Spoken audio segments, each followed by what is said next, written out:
Got you. Good afternoon, family. When you hear that sound, you know what time it is. It's the Rhythm Ride with Deron, David, and Michelle pulling into a station near you.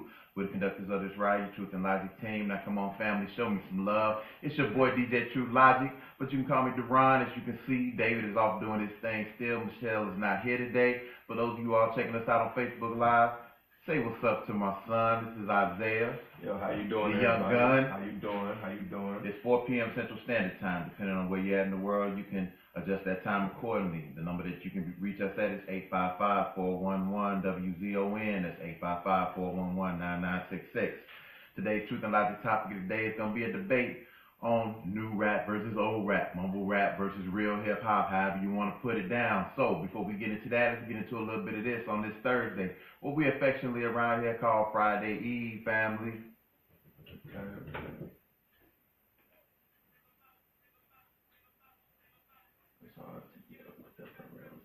Come on. Okay.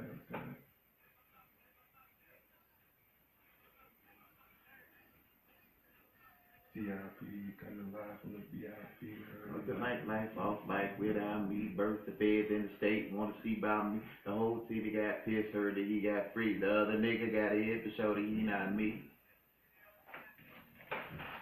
Facebook Live, what's good, family? As you can see, I got a special guest sitting in here with me today. This is the young gunner, my youngest son, Isaiah. David is off still doing his thing. Michelle is on vacation, but what's up? We loving you back. Give me a minute to get at y'all. I'm gonna log on here, share it a couple times, see who's chiming in, saying what. And while y'all out there doing that, make sure y'all follow my Facebook page at Isaiah Montgomery. You know, follow me on Snapchat at I am this guy. You know, nothing major. I got a few more platforms coming up soon, so y'all don't worry about it. I'm gonna keep y'all posted. What up, Courtney? I see you. Your nana say what's up. She's like, hey, Isaiah. What's up? Ain't nothing. So shit, I'm telling you. I'm gonna let you know. Like one of my top 10 for the worst is Busy B. Busy B. Busy B. I mean, I'm gonna give you that because, like, who the hell is Busy B? Busy Oh B. no, I know. Yeah, Yo, Busy why B. we not? First of all, can we keep it to I'm gonna let you know. dudes that's authentic with it? He authentic. He laid the platform. So I'm going out on everybody. Since you always want to go on that. Hey, that's fine. I mean, like I said, Migos, let's talk about them. Let's talk about Yachty. We can talk about whoever we want to talk about. Man, I'm waiting for it. I just put the gloves on.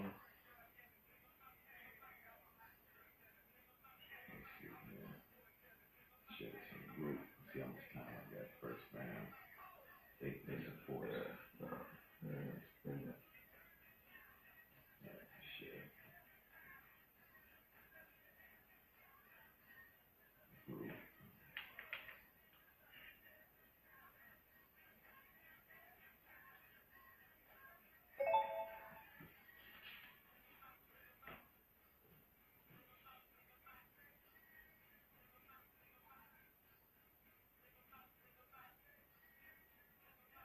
Give us a minute, Facebook. We ain't forgot about you. We still here.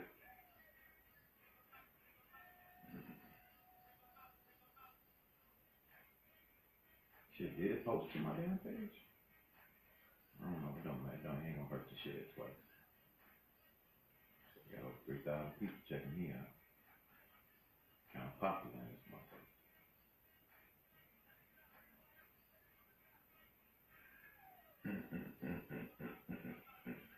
Whatever, entertainment.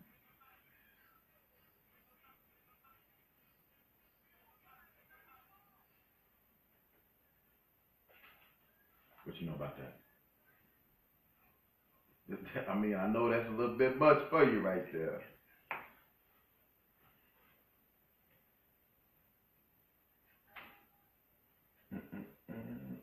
Well, what you know about that there, boy? What you know about that? You play me like I'm a youngin, like I was just born. No, I gotta ask you because you be on the same shit. Like we be when you heard me playing Logic and Hopsin, you like, what you know about that? That's because like it do be like, what do you know about that? But me, I grew up on all genres. Well, actually, yeah, riding in the car with me, you gonna get right in some the of car, you everybody, gonna get some of right? everybody. Some of the white, some of the black, you might get some Hispanic. You never know. Yeah, all that. That's why I'm coming with the. That's why we call it the Rhythm Ride, because I'm all over the place with this music thing. That's a fact. Okay, so we got comments already. Let's see who's saying what. Who's talking to?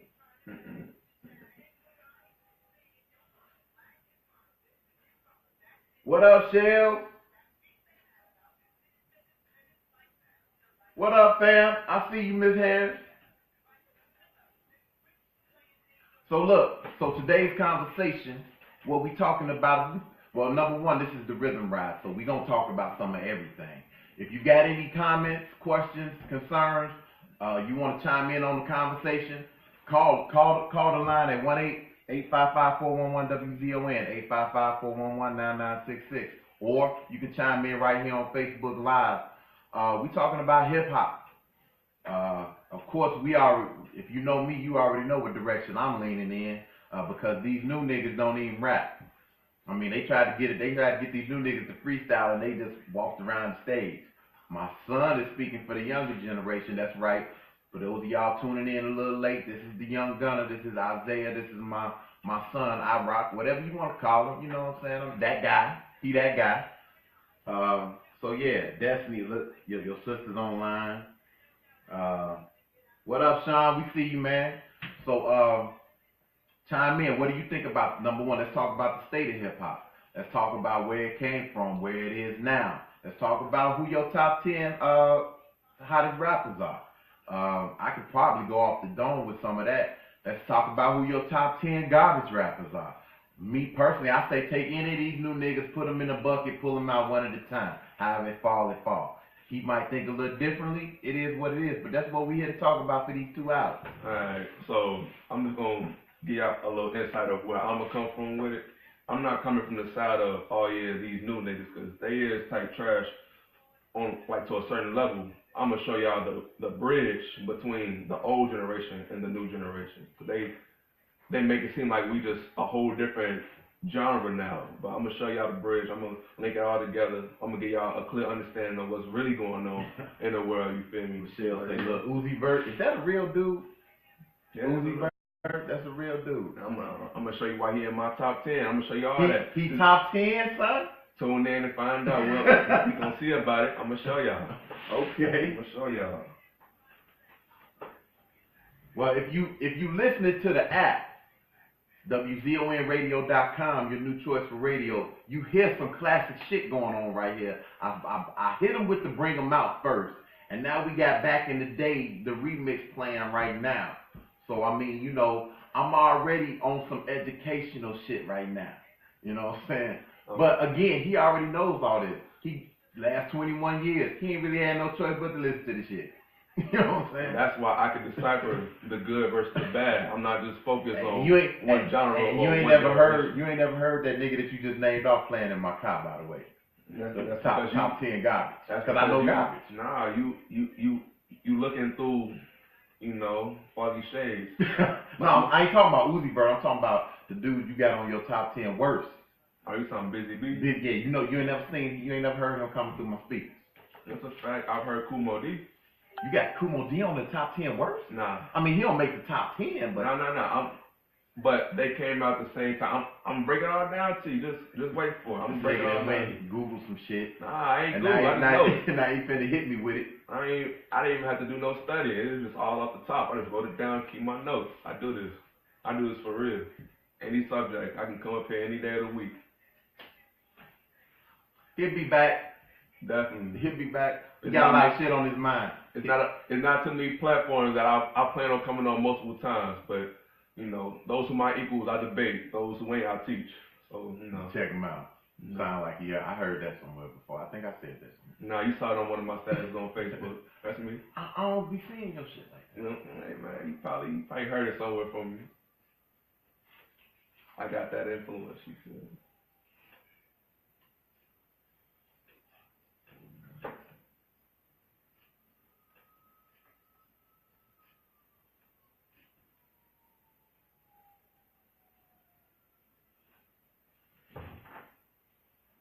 All right, family, it's the Rhythm Ride with Deron David and Michelle. Actually, it's just the Rhythm Ride with Deron. I got my right hand man, one of my original right hands, sitting in with me, my youngest son Isaiah. We talking about the state of hip hop, family. We talking about where it is today, where it came from, where it's going. Let's even discuss whether or not, because Nas, one of the hip hop greats, said that hip hop was dead. I don't think that it's dead, but I think it's on life support. Anybody who listens to the show has heard me say that before. So Facebook family, chime in. What do you think? What's the state of hip hop? Who are your favorite rappers or hip hop artists? Because I think there's a difference between hip hop and rap. Who are your favorite artists? Who are some of the worst cats to ever do it? Who are some of the cats that have set the culture back about 10 steps and straight shit on the stick? Let's talk about it. So what's up, man? Take it away. All right. So first things first, I'm gonna come straight and direct with y'all, because my definition of what a good hip hop artist is ain't just someone who got lyrics. A lot of people got lyrics, but it's not just about lyrics. It's about like the actual song. Like how many spins do you get? How many views do you get on YouTube? How many, like, you know, like how big is your platform? You feel me? And like how big is your influence on the culture? So with that being said, you can't just look at, oh yeah, so and so can rap. 'Cause I know a lot of rappers that can rap. Cassie can rap, but he not getting no plays on the radio. Right. You feel me? There's a whole lot of people that can rap. I give you that. Logic can rap, but how often do you hear him on Power 92? You feel me? That's a true statement. It's not But not now. To Logic has developed a following on the independent side, and I put it like this: he ain't no slouch.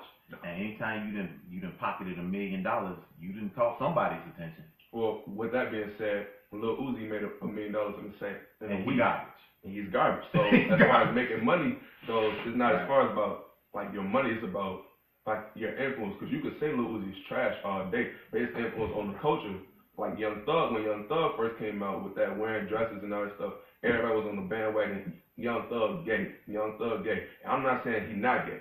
Me personally, I don't know what he is. He had a woman, so he say, but you know, I don't really. That's neither here nor there. But Lil Uzi came out wearing purses, face tattoos, like face piercings, wearing a purse, wearing all that stuff, and now look, people doing that. So his influence on the culture is bigger than just his music. Okay. So with that being said, you know, I'm gonna let you finish. Let's get. All right. So Kayla said that these young folks don't give a damn about the culture. I think that that's true for the most part. Not necessarily saying you. I'm talking about the artists. It's about money, piss poor lyrics and strippers. 90s hip hop was the truth. I think you go like 80s into the mid 90s. Yeah, I can go with that. And hip hop is an art form. okay. What's your response to that? Okay, so my response to that is, before the 80s and 90s, it was the 50s, the 60s, and the 70s. Wasn't nobody rapping in the 50s. Well, niggas was doing something. It was Bobby, dang. That was in the 70s, G. That was in the 60s. That was the Busy Beat era.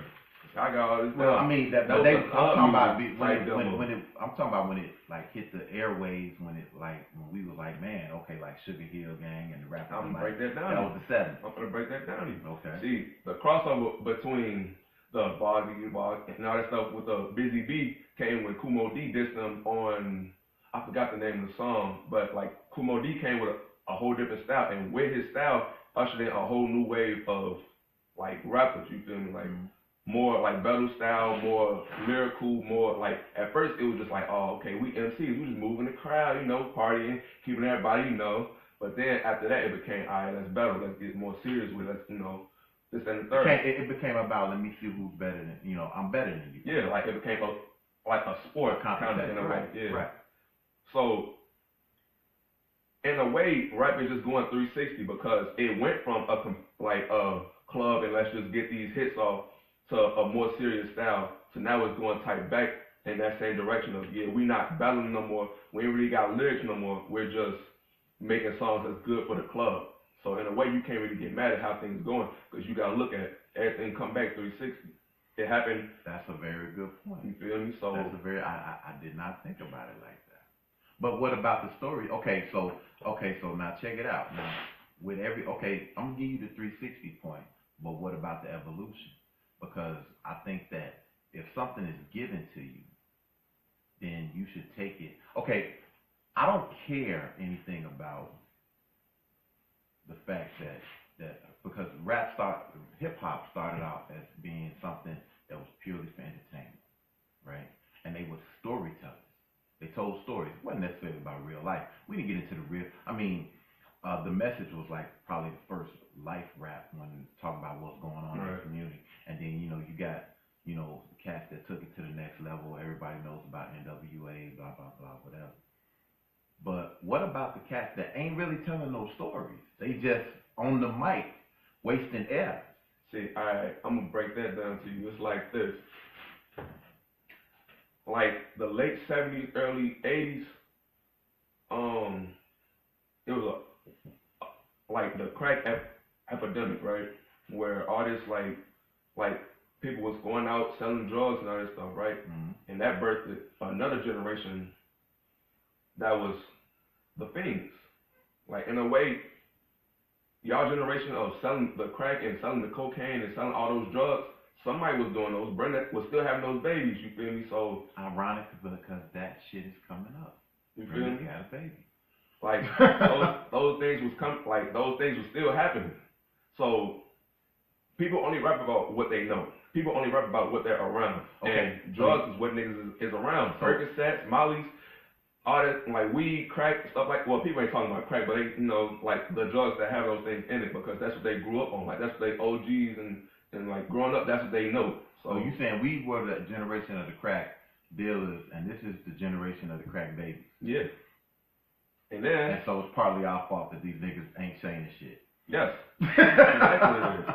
You can't see y'all are like faulting us for something that y'all set up. Like y'all set it up to be this way, and now it's this way, and y'all looking back like, dang.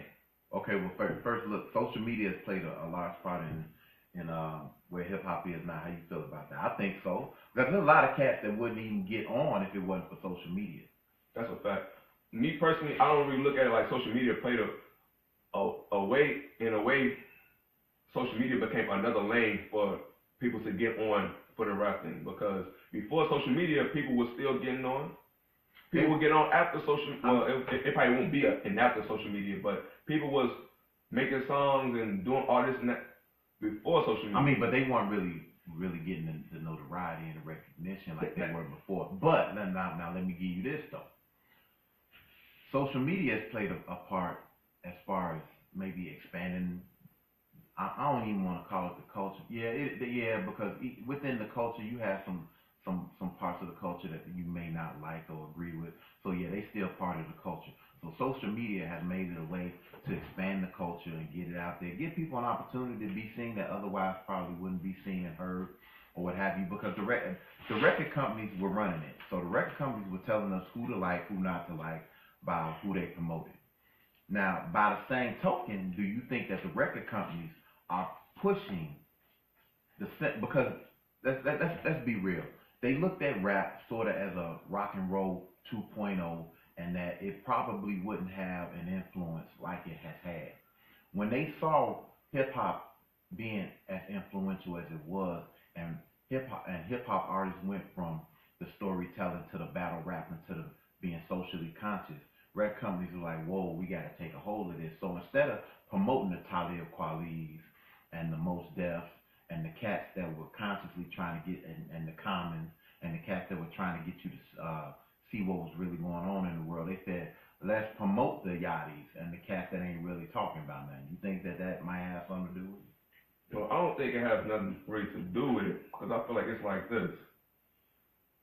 Like, the conscious rap is good as far as like us, the people who listen to it. But as far as the people who don't listen to it, it brings up a lot of controversy and a lot of other stuff with it. That's a bad look for the label. At the end of the day, for the label, they're looking at it like it's money. So they want songs that everybody can rock with. They don't want songs just for black people, just for this, just for that. That's why you see a lot of artists nowadays, they branching out. Well, they were doing it back then too, but not so much as for now. Like now, they branch out and do more rock and roll songs. Like The Game, he's a rapper. Like he's a hardcore rapper. He did a whole rock and roll album. You feel me? Like people do that nowadays. I'm not saying it wasn't. Well, Ice-T was the first cat to really do that. Ice-T did it. What's the dude? I mean, Jay-Z did like a whole album, like song with Coldplay.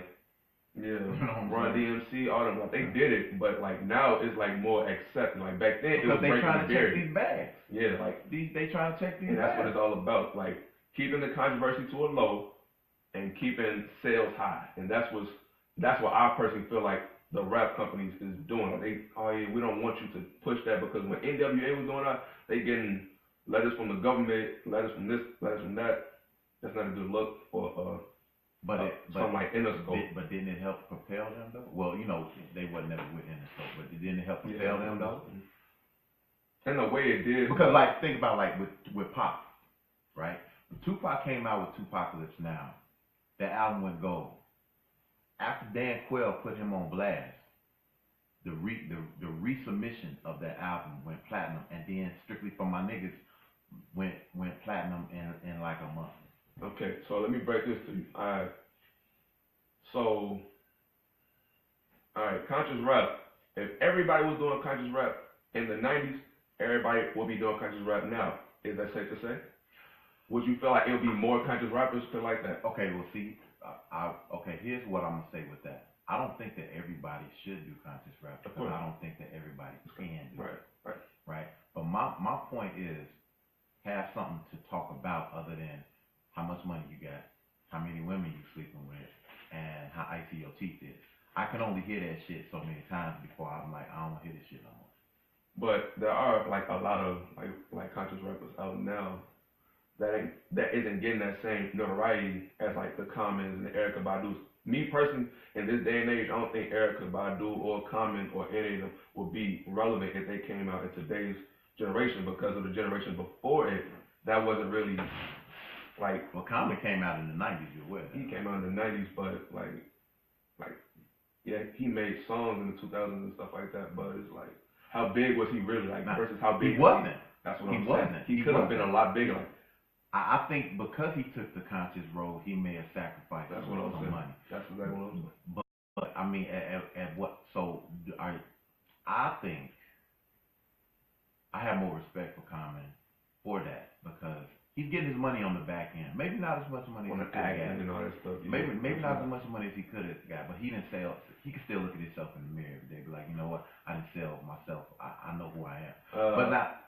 Nowadays, he can't do that. He just married a white woman or something like that. He ain't the same no more. I mean, nah. So he ain't conscious because he ain't conscious no more. He got the snow bunny up underneath. He got the little snow bunny. He should have went back to some But not Serena. like as far as the new cats, I can't put all new cats in the garbage boat, because you do have a Kendrick Lamar, the Childish Gambino, Stay Woke. You do have Logic, Hobson, Jordan Lopez, you know, MGK.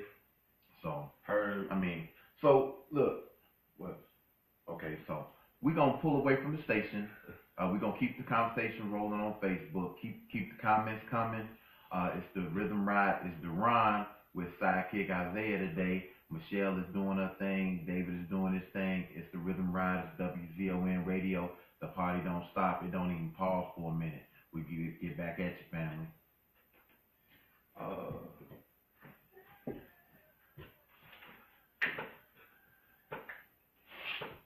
See,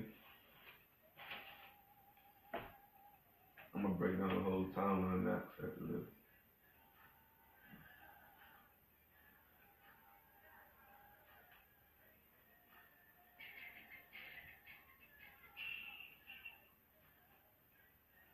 Say what? Say what? What?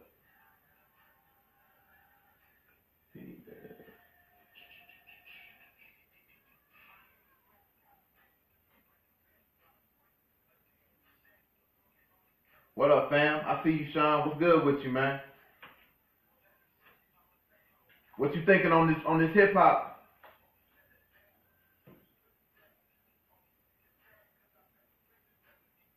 I can go back farther than the 50s too if we really want to go. Ain't nobody talking about that. That shit went over. I mean, who was making rap in the 50s? See, that's the thing. It was music more like today's era, where it was more like, you know, club, like we in the club. They didn't know what to say. Yeah. No, that's not. It's no even word. Yeah, but that's why it was in the club and wasn't on wax. See, nowadays it went. I'm breaking down where it went from just being in the club to the mainstream. That was LL era. Around that time. In love with the molesto, sex and the crazy, and yet enough he thinks that he'll be with her forever, and dreams of the world where the two of them are together forever.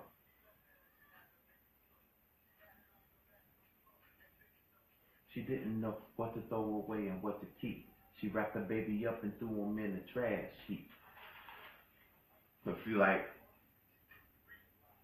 I don't think that everybody should be on the conscious rap tip. That's not ever what I'm saying. What I'm saying is that just had, like with Slick Rick, when you mention Slick Rick, first thing people want to hear is children's tale, children's story.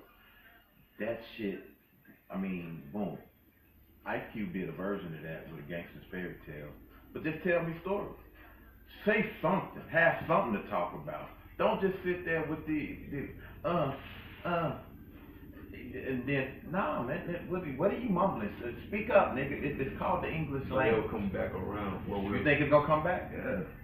I hope you're right. Still I've never heard nobody say that. Was actually a very good point about because they all that. Yeah, they did all that shit, but it was some words mixed in. It was. We got words too. It just it ain't that we speaking fast. I just listen slow. That's what it is. That's what it is. Pimping.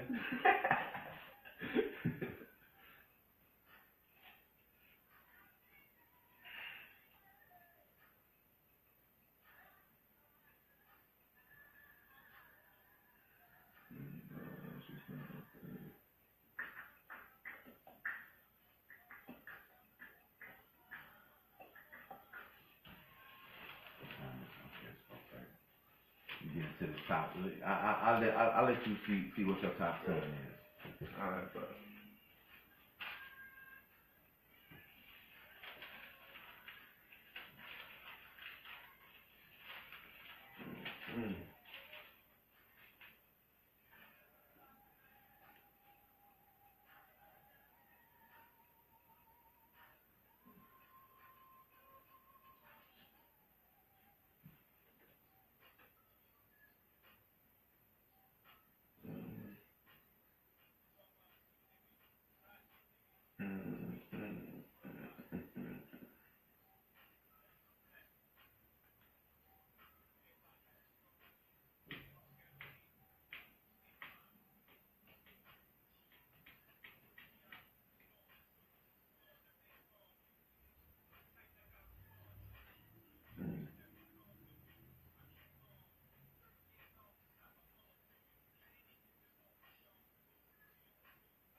All right, fam. So, what's your top 10? Talk to me. I see. We got 4 people logged in right now. What are we looking at? We got. What are your top 10 hip hop artists? What are your top 10 garbage artists? Because when we talk about what's good, what's bad, let's see who we associating with the two sides of the coin. Paraphernalia. And don't just go based off y'all favorite artists. Go based off of. Well, why wouldn't they do that? Go based off of something that you could like back up when you say why, because don't nobody care about your favorite artists. I ain't gonna lie to you. Why? How else they supposed to come up with a top 10? Lil Uzi Vert and Lil Yachty is in somebody's top 10 somewhere. Okay, they somebody's top 10. They just not on this. If somebody came through your comments right now and said Lil Uzi and Lil Yachty, I'm pretty sure everybody clowning them. Pretty much. All right then. So give me a reason why. It ain't just for the older people. It's for everybody. You gonna come? Me personally, I go off through the comments. I go my. What are we basing favorites on? Like, cause I'm saying like favorites like. I'm gonna go based off the same premise that I said earlier. I'm gonna go off lyrical flow, content of the song, and then at the end of the day, men lie, women lie, numbers don't. Can you move units? That's what I'm going off actual, songs, influence on the culture, and I'm going not off of lyrics. Because bottom line, you can't say that you're a hip hop artist and you don't have no lyrics. Because that's what hip hop is. Hip hop is poetry put to beats. If you ain't got nothing to say, you something, you just not a hip hop artist. Well, what if I told you like people like Lil Uzi don't consider themselves hip hop or rappers? They consider themselves some type of rock. Okay, let's go with that. See, people just he's playing on GCI, so he's a rapper because he he flowing on a beat like that. But nah, these people don't consider themselves rappers. Now, Court, now I can't. Oh well, my son actually just answered your question. These cats don't consider themselves hip hop artists or rappers. They more like rock stars. Google what they consider themselves, because people have different genres for different things. Just because you rapping on a beat, well, you're flowing on a beat, don't mean it's a rap. You feel me? Okay. Wale don't consider himself a rapper. He's a poet. I go with that. I mean, everything about him says poetry, so I can go with that. But in a sense, some people still consider him in a top 10 rap thing based off lyrics, because his lyric content is well. First of all, aren't rappers poets? Some. I mean, that's how I started. I mean, Run DMC, wrote poetry. Facts. Tupac wrote poetry. Tupac was a poet. So I mean, from what I heard, wrote poetry. The two kind of go hand in hand. It goes hand in hand if you actually got some like lyrical content in your rap. But not everybody got lyrical content, so I can't go based off that premise.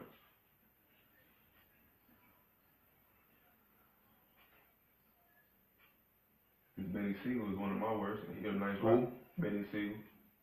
And he's nice and lyrical. He alright. I mean, I wouldn't put him in the top.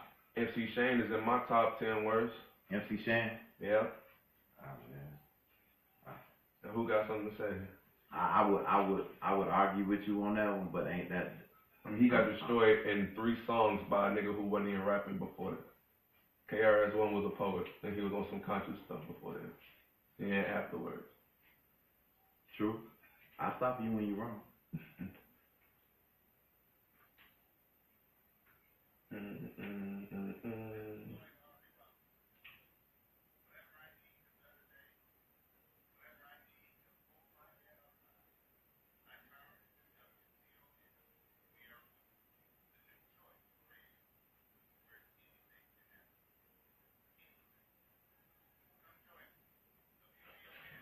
Oh. 152 views, 737 people have seen it. You getting out there, son?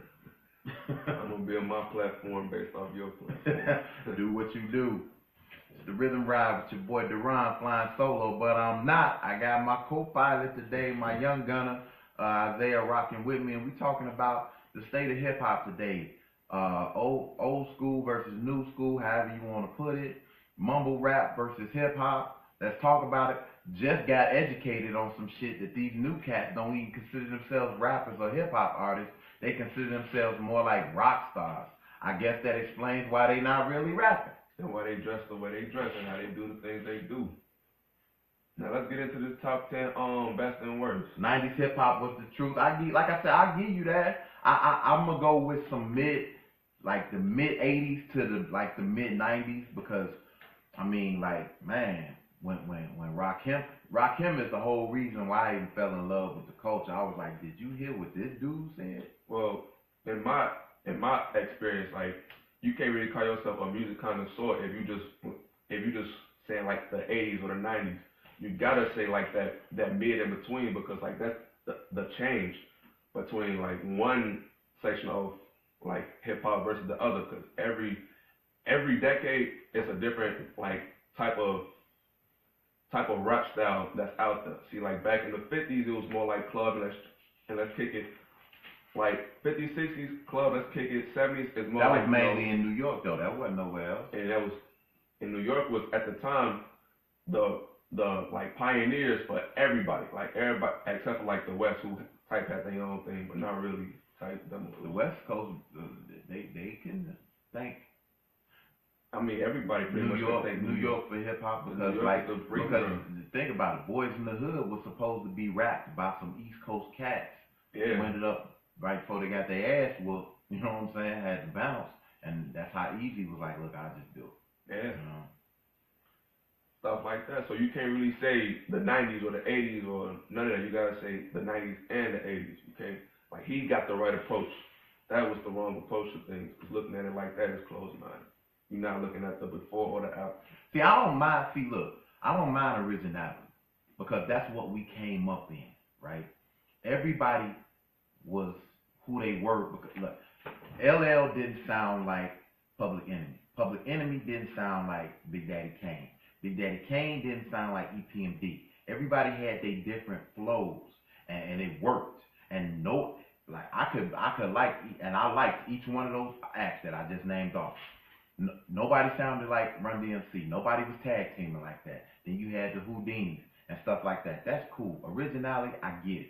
My problem comes when you got a whole generation of cats who just sound like each other. It's like, where's the originality? Why you trying to be like him instead of trying, not you, of course, but why are you trying to be like him and not trying to just be you and get this paper being you? See, in a sense, I get what you're saying, but if you look at it, it's not people trying to be like each other. It's the wave of music that's coming out now. There's a lot of Atlanta artists coming out. So most Atlanta niggas sound like Atlanta niggas. There's a lot of East Coast rappers. So all the New York niggas, they sound like New York niggas. Okay, so the West Coast niggas sound like West Coast niggas. But wait a minute now. Chicago got drill. Now all these cats I named off, like, okay, you got Houdini, New York, you got Run DMC, New York, LL, New York, KRS-One and Boogie Down Productions, New York, Poe Righteous Teachers, New York. All these cats came out of New York, and all Eric B and Rakim, New York, and all of them sounded different. Well, in a way, I can't really agree with that because when most of them first came out, they had similar flows. Like they didn't say most of the same stuff, and that I view the diversity on that because like we say pretty much most of the same stuff. Like I could like say like 10 words, and I guarantee all 10 of those subjects is gonna be in like the next 100 songs. But you feel me? It's not just that. Cause I met Chuck D at a music conference, and he was like the thing that set them apart, and this I've always held on to this. The thing that set them apart was you had LL come out young, 15, 16-year-old upstart, and he like my radio, and they was like that's hot. Boom, put that out, and that appealed to a certain mass. And then him and Public Enemy came out on they grown up conscious shit, and that appealed. Rakim came out with his methodical slow. I don't even want to call it a slow flow, but it was just ridiculous, and that appealed. That really caught people off guard. Well, nobody really expected that. Then you had EPMD come off. Now that was a slow flow. Them cats.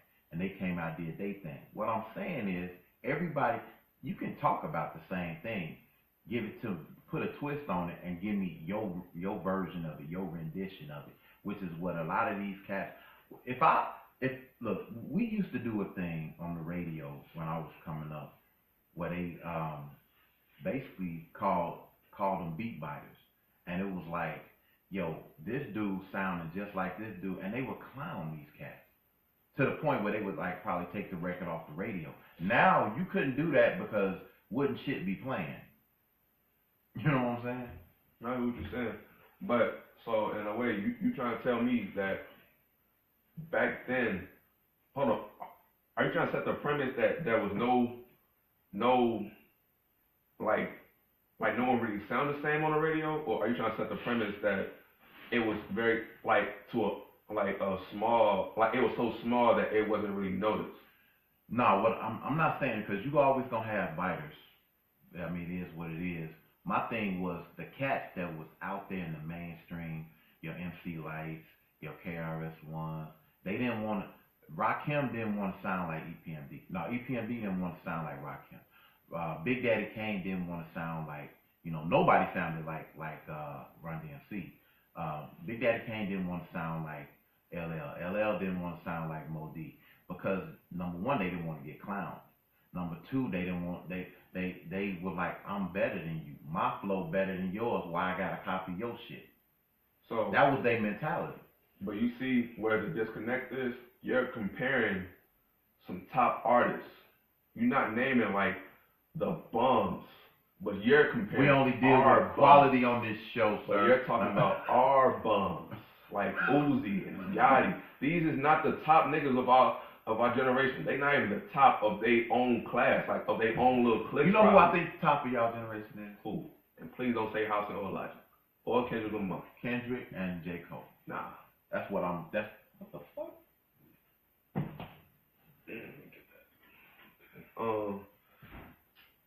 You ain't rocking with Kendrick like you that? know I'm a big Kendrick fan. You know I'm an even bigger J. Cole fan. I've been on them since the very beginning.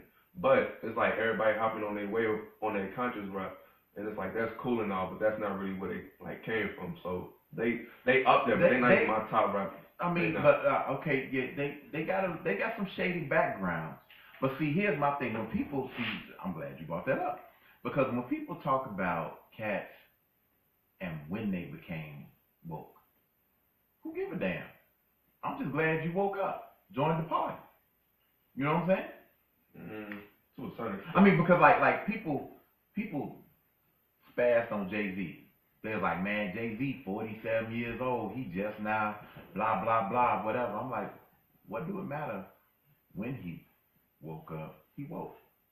I mean, well, just because someone make conscious rap don't make them my top, or like just because someone make trap music don't make them my least, or like just because someone only talk about drugs.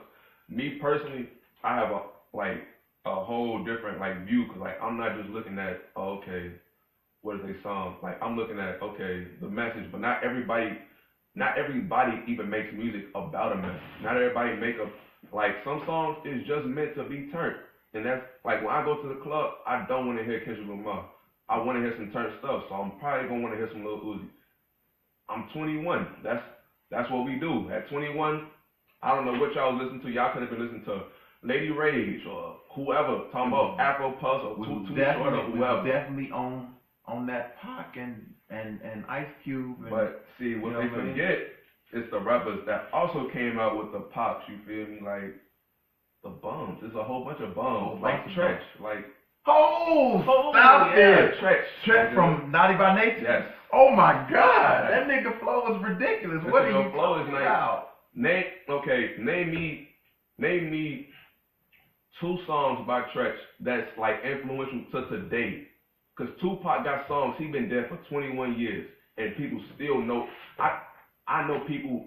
Tupac died the year you was born, nigga, and that he died a month and some days before I was born. I could tell you the exact date, but it's not important. Like it's songs that everybody, even 10-year-olds, could tell you about Tupac. Can't nobody tell you about Tretch.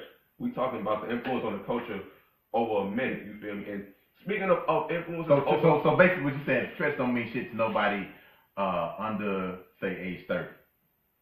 I wouldn't say 30 because it's probably some 25-year-olds, some 24s who listen to it. I mean, because I listen to it. It's just not. It's not. So you talking about have made an impact on the culture that would transcend generations? Is that what you talking about? Something that leaves a legacy past when you was here. Like, if you only making songs for now, OPP and Hip Hop Parade and Yoke the Joker and.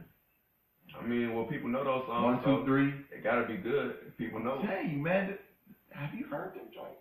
People have heard them, but like, what did it like hearing those songs today? What is it going to do for the culture? My man say figgity. That's all I hear when I hear today. Oh yeah, yo, want to hear figgity back then too? Stop it! Wait. Okay. So yeah, you can't really say that because we did have DOS effects. What we talking about, bro? We did have DOS effects. See, it's like people forget all those things back then. They just looking at it now like, oh, these niggas is weird. But y'all set the foundation for that by putting out songs like that. Y'all think that y'all the only ones who listen to those older songs? You know who Lil Uzi Vert's favorite like entertainer is? Who? It's that white dude who ate a bat on stage. Like he's a rock star. Like Ozzy Osbourne. That nigga, yes. Like, stop it. Stuff like, see, that's his influence. He listened to that growing up. That's his type of stuff. Actually, I got some Crazy Train too. I mean, I got some Ozzy Osbourne. So how can you hate on Uzi? I mean, because really, that's Ozzy Osbourne right there. Yeah, that's Ozzy. You didn't know that, did you? I just educated you right there. But so look, we're gonna pull this train away from the station. We're gonna keep the conversation going on Facebook while we drop a little something else onto you. It's still the Rhythm Ride. It's still Deron without David and Michelle, but I got Isaiah. It's WZON Radio, your new choice for radio, where anything can happen. Yes.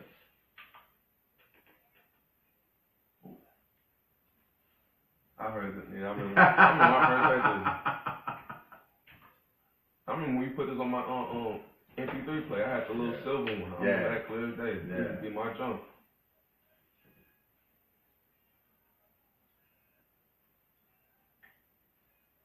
I'm putting on Oh.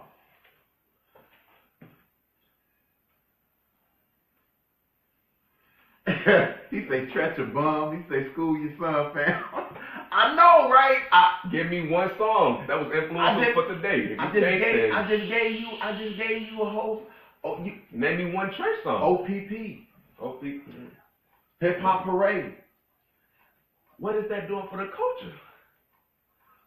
What do you mean? What is that doing for the culture? Hey, what we doing? I mean, what we got? Dead man's poetry. Dead man's poetry. Come on, man. That's not a class. You're not feeling that? It's not a class. Okay, yeah, I guess it's just us then. It's just y'all. It's just y'all. Is he in your top 10? If he's in your top 10, I know what Tress is not one of my top 10. He might make a top 20 list. He but can he's make the not top 20, of course. Top 10. I'll give him the top 20. He is not top 10.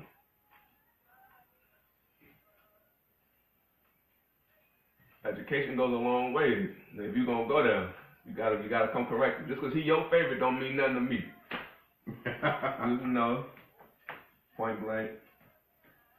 And when we get back, I'm gonna zoom these 90s, early 2000s. I'm gonna show you how 50 Cent created the wave for the mumble rap. Really? Yeah. He's the link. He's the link. Him and Kanye. D-Rap, what's up? I see you watching. Deshaun say garbage. Anybody out today? I ain't gonna say all that because, like I say, you do have niggas don't listen to nobody if you don't. You do have Kendrick, Logic, Hopsin, J. Cole. I mean, these are all egotistical things about everybody trash. I can name 20 raw rappers, all lyrical that you can rock with. But see, like I know them, but look, right, yeah. I get some stuff from y'all. I'll be like, oh, that's how I know. Yeah. You know, not a lot though. Of course. But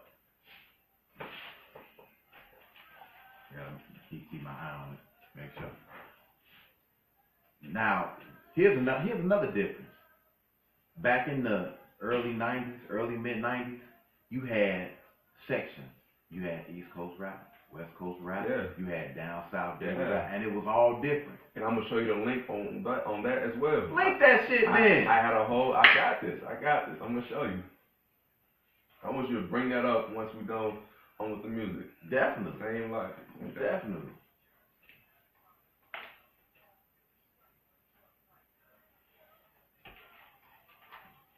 The East Coast. Wait, the West and the East got connected. I'm bringing it down. I'm getting ahead of myself. With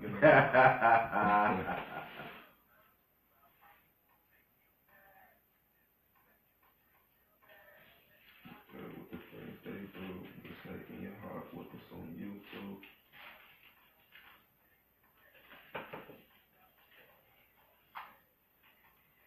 So family, y'all being real quiet on this hip hop tip. Y'all ain't got nothing on your mind when it comes to hip hop. Y'all just like to talk about relationships. That's because I got y'all. How everybody fucked up. Y'all thinking. Got y'all thinking different. But whether you chime in or not, I appreciate you for tuning in. So far we done got 185 of y'all to check us out, and 803 people have at least seen the video. So we appreciate it.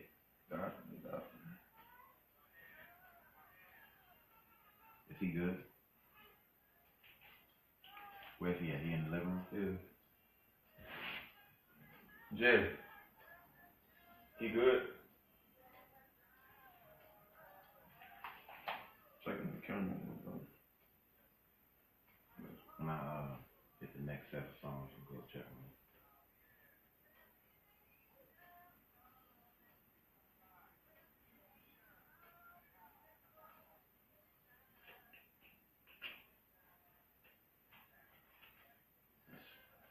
The two of us.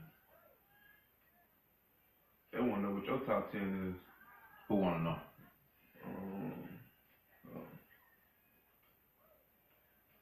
I know I'm tripping. Oh, I got a top 10 for your ass. Y'all might not agree.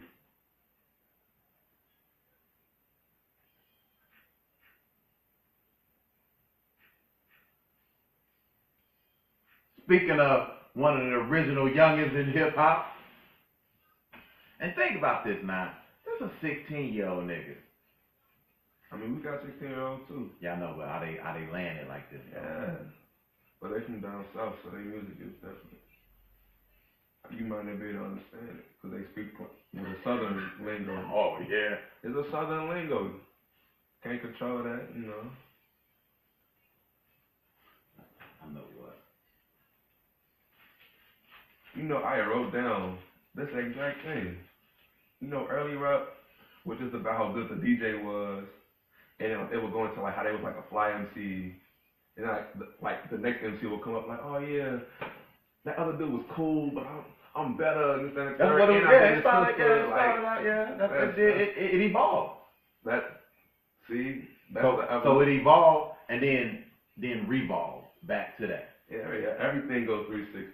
That's why, you know, everything in history. That's why I say, oh yeah, pay attention to history. Ain't nothing new under the sun. Yeah, nothing. The way people dress, the way people. I guess I'm just old then. No, I'm not really feeling. I'm not really feeling this new shit. Technically, you young because it came out before you. Yeah. You didn't experience it. None of y'all experienced it. I didn't experience it either. I just looked it up. All you can do is just salute it. I don't respect it, but you know. Who would have thought? Now, here's the thing, and here's what one of the things that pissed me off. I forgot who they was talking to at one of these award shows, and one of these niggas with all this piercings in his face and dreads and shit, and they was asking about something that happened, one of these shootings or whatever, and he's like, well, you know, man, we don't get into all that. That was Young Thug. We just about getting money, popping bottles, and you know, having a good time. And I was like, what? See, that's because you used to, like, when something was going on, like a Tupac, let them have Tupac or Cube in them about that, they would have, man, all in. You would have thought they was going to go jump the niggas who did that right after this. But, like, nowadays, them niggas, like, wasn't too worried about the label. Nowadays, niggas is trying to be signed. They trying to stay signed because you would get blackballed. And that's apparent with the sports. It's hard to happen on with sports. That can happen with music. That's hard to happen because you have so many platforms to put your music out on now. But yeah, but when it comes down to like actually like Hopsin proved, I don't need a label. But how big is Hopsin really? Like besides, like once you found out about him, did you know he was already out like for 5 years? Look, a guy at work. Must have been about 7 years ago now. Told me about Hopsin. He said, man, you need to check him out because he was a real. That's how we became friends, talking about music. So I checked him out. I was like, man. So I went and looked him up on YouTube, looked him up on iTunes, downloaded his stuff, and I was like, man. To be honest with you, I kind of think that Hopsin ghostwrites for Eminem because that flow is real similar. Yeah, he do got. You know what I'm saying? Yeah. I personally, I'm gonna speak on this right now. Off of that, that's just for y'all. Be real with y'all. Is Eminem really a good rapper, or is he just a lyrical white boy who people was just surprised that he could actually flow? Because the stuff that he talked about, his message, is that really what y'all want to hear, or is that just like besides what he's talking about now with the Donald Trump? I mean, like period, like with cleaning out the closet and like Kim and stuff like that. Is that really what y'all was trying to hear, or was y'all trying to hear like Dear Mama and stuff like that? Like, what's y'all preference for real? Think about it. Is he really good, or is he just, you know, a white boy who y'all surprised this nigga actually keeping up with the niggas? Like, well, I think lyrically, I think Eminem is cool. But what he talk? He don't really talk about nothing socially. He'll talk about anything. I mean, but he's a throwback to what hip hop was. It's just like, look, I'm gonna tell you what's on my mind. We're gonna have some fun and we're gonna get up out of here. No way. I see. I mean, yeah, I think he uses hip hop as therapy to tell you basically what the fuck is on his mind. I can't stand this bitch, Kim. And he gonna put that in the song. My mother fucked me up and she a bitch too. And he gonna put that in the song. And everybody looked at that was like, ooh, ooh. It's like, that's no different than what people say when they go talk to a therapist. What's the big deal? Right.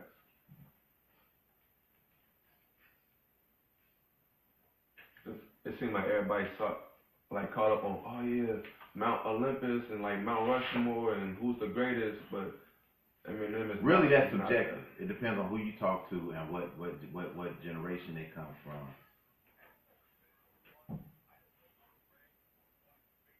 Amazing. I play her commercial because she a DJ at the station and she AK.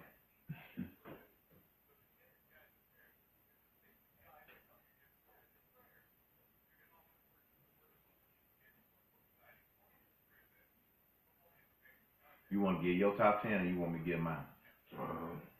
You first. Now you know what? Let me.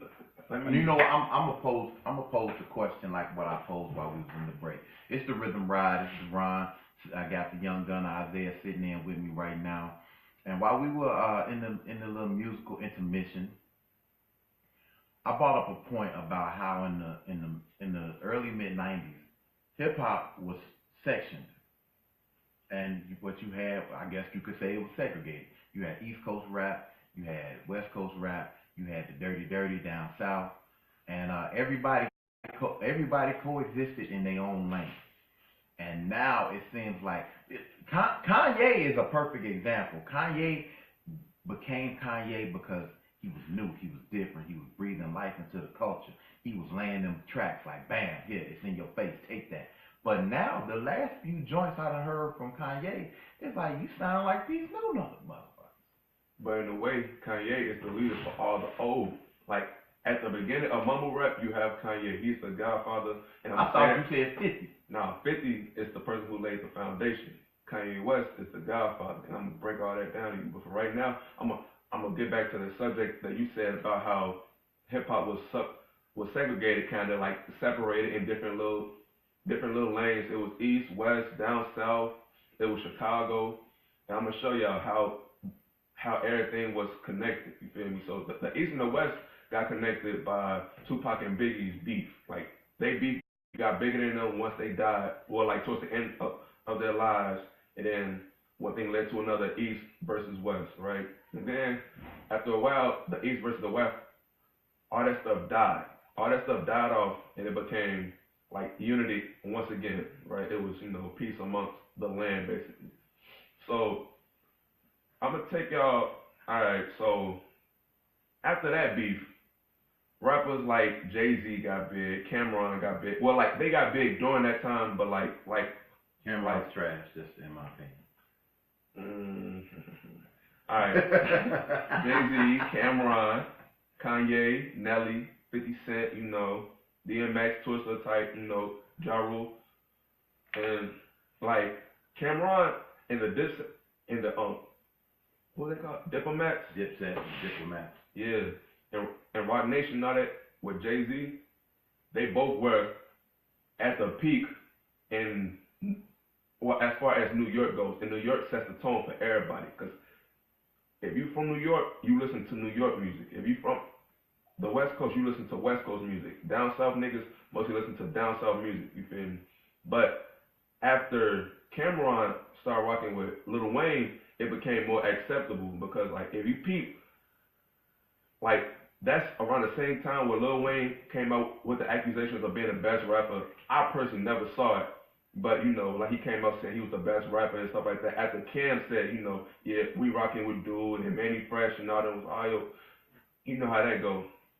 And, like, that's the link between New York and down south. And, like, basically, New York is the intersection that all other, like, places goes to get, like, acceptance. Like, even, like, in the R&B, R. Kelly went over to New York to go get that acceptance first before he came out. He didn't come out of Chicago with it, even though he's from Chicago. He didn't go down south with it. He didn't go to Cali. Because he got signed by Jive. But you know why? He could have went to the West Coast and did that. He could have stayed out here. He could have did a lot of things. But he got signed there. You know why? He went out there. because that's where it was busting. Because he became a big fish in a little pond. You know why? Because New York is like once you too big for where you at, that's where you go, to New York. Like J. Cole not from New York, he from North Carolina or South Carolina or something like that.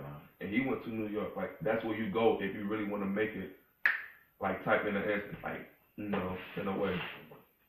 So like once the Diplomats and all that backed up Lil Wayne, then like LaShawn, it's alright. I mean, you caught the second half of the show. Let's get it. We talking about the state of hip hop. Where it's at now, where it came from, where do you think it's going? What are your top 10 hip hop artists? What are your top 10 hip hop garbage cats? I mean, whatever. Let's get the conversation. And then Lil Wayne, like, he ushered in like that whole down south wave, and down south, like Nelly and, well, Nelly kind of created his own wave by dissing KRS-One and all that stuff. But like, as far as like down south, like their way of music and like the way they talk and like that whole like slurring the words and slowing down the beats and all that stuff, like they type brought a West Coast and like a down south spin to it. So in a way, that's how Biggie Biggie definitely gets he makes my top 10, but he don't fall where some of y'all might think that I would put him. I'm gonna just drop this little gem and I'm gonna leave it alone. Biggie is not top 10, but you know, I'm 21, so just be easy. Be easy on me. I put it to you like this. People say he's one of the greatest ever. You can't be one of the greatest ever and you only got 2 albums. Okay, that's a fact. He's one of the best lyricists. Like freestyling, ain't too many that could touch him. Like flowing, ain't too many that could touch him. But as far as like the top 10, how can you say that? Where's his numbers? Right.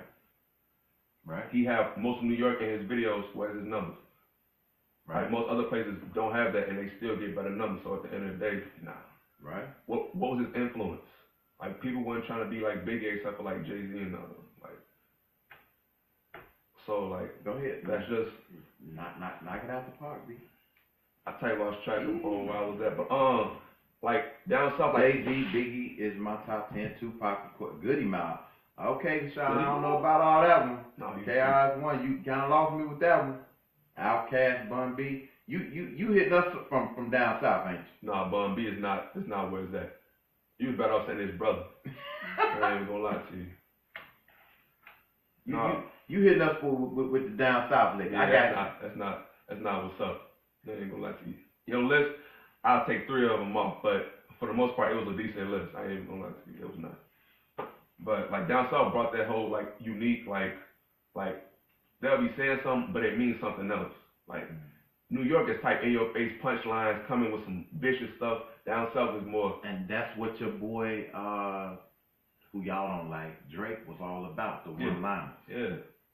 But down south is different. They come. I was like, ooh, fuck Drake. Drake weak here. Nah, Drake was decent. He had his moment at the top. Don't say that to your brother. He had his moment at the top back when he did Congratulations and all that stuff, but you know. They say Bone Thug. Nah. Oh, you from Brooklyn and you put them Outkast in there? Really? Nah, you blacking out. Outkast, Andre and dude, nice, but they not top 10 at all. Andre nice, but nah. Hip hop now is garbage. Okay. It's been garbage. Okay. Like I said before, I don't think that hip hop is dead. I think it's on life support though. Nah, I think me personally, I think it's in the same condition that y'all left it in. It's not in the We bad left condition. it pretty fucked up. It's like y'all left her strung out. Now y'all trying to figure out why she. Now we trying to get y'all in rehab. Yeah, like why she a crack baby? Like nigga, you did this. You did this. Her kids is like that because you did it. They bad. They baby kids because you did it. I can't really argue with that. Common. I don't know about top 10 though. Not top 10 for Common either. I don't know about that. Mobb Deep. Ooh. No. They might have to get number 11, 12 though. Yeah, they definitely in the top 20. They in the top 15. Yeah, definitely top 15. Yeah, but not top 10. No. You want to get your top 10? Alright, so I spiced it up. I got some of the old cats, some of the new people, and it's not just based off lyrics. It's not just based off of like what you would think. It's not my like it's not my opinion. I'm going based off like numbers, facts, and like they influence on the culture. You feel me? Because my top 10 includes Cassidy, but he's not right here. At first, I put Biggie, but I have to take him off because of what I spoke earlier. He don't have the numbers to back up what we saying, so therefore it's not valid. Cube, because Cube came, NWA tried to destroy him. He didn't say nothing when he first went solo about none of them. They tried to come diss him, and he cleaned it up. He, in my opinion, single-handedly took on and destroyed the whole NWA. Facts. As you would say, facts. I got Kanye West, because Kanye West, he influenced an entire generation. Like, as far as the mumble rappers, you can hate it all you want, but I'm going to break this down after I do my list. But he influenced an entire generation. 50 Cent, one of the best battle rappers just because he destroyed multiple careers. I'm not saying as far as lyrically, he's not one of the best lyricists ever, never, period. But he destroyed, period, you feel me? And then I gotta go with Chicago, you know, Lil Herb. Y'all probably too old to understand what Lil Herb even be talking about. He's from over East, one of the best rappers from Chicago, period. Yeah, I don't know who that nigga is. Look him up, one of the best. I got Wiz Khalifa because he influenced a whole generation of songs. Black and Yellow, he always making hits, but it's mostly about like, you know, like he made it okay to be comfortable with yourself and make whatever songs you want. And he made mostly weed songs, and it appeals to the people. Like, you know, I have Lil Uzi Vert because he's influential to the culture. Like I spoke earlier, face piercings, like the weird colorful hair, wearing the purses, wearing the dresses, that was not accepted for real until Lil Uzi did it. And ain't nobody calling him gay. And if they is, it's so quiet because, you know, he's sitting on meals. At the end of the day, he's influencing a whole generation and the people who coming out after him. Like, look at all the people who came out after the Lil Uzi. LaShawn, what are you saying with what? What's that? What's that a question to? Go ahead. I have Chief Keef because he influenced Top 10? Top 10 based off his influence. He's not lyrically nothing. He's not selling much of nothing right now, but he issued in that whole wave of drill music back when that first came out, which came from people like King Louis, Lil Bibby, Lil Herb. Like they wouldn't be nobodies without Chief Keef opening up that door for everybody. Because everyone forgets he's what they wanted 21 Savage to be, but 21 Savage became, you know, all hypnotized by Amber Rose or whatever. Then I got, you know, these next three is no brainers. I got Kendrick Lamar, Jay-Z, J. Cole. Like, I'm not even gonna get into that. It's pretty much self-explanatory. All right, I'm gonna get into my list real quick, but before I do, let me give a shout out to my oldest son. Do you like originality? Do you like affordability? Then you love the Lost and Found Boutique. Original urban gear at an affordable price. The Lost and Found Boutique. Like them on Facebook or check them out online at www.lostandfoundboutique.com. That's www.lostandfoundboutique.com. The Lost and Found Boutique. There to be different and discover what you've been missing. Now, my top 10, anybody that knows me already knows where I'm going. LaShawn say influence the generation to do what? Be cross-dressers, expand, because everyone you speaking of is from Chicago. Now you say, I only name one Chicago person. Two, my bad. So now, my top 10 consists of hip-hop royalty. So we got Tupac, Rakim. Who do you influence? Who? Give me a foundation on why you picked these people. I didn't just tell you why I picked these people. I gave you a background on why I chose it. Yeah, I'm trying not to be that wordy, but number one, Pac, I think that's pretty much self-explanatory. That's self-explanatory. Rakim, cats on this list credit Rakim for influencing them. Pac credited Rakim, Jay-Z credited Rakim, Biggie, Nas, all of these cats either rocked with and battled against or were influenced by Rakim. Biggie. Just for lyrical content. Lyrical content. Yeah, he is. Jay-Z, because Jay-Z, number one, Jay-Z got bars. Of course. He was a battle rapper, and it's been noted that he would seek and find LL and destroy him in like freestyle battles. But LL would walk away and that would fire Jay-Z up every time and be like, but I'm the one with the record deal though. You know what I'm saying? You know, Nas, Big Daddy Kane, LL Cool J, he's the GOAT, one of. You put him up there on Mount Rushmore? Hey man, look here. Not only did he influence the culture, but at that time he changed it. Wasn't no 16-year-olds out there hanging tough with grown ass men. See, I'll give you this. LL held his own.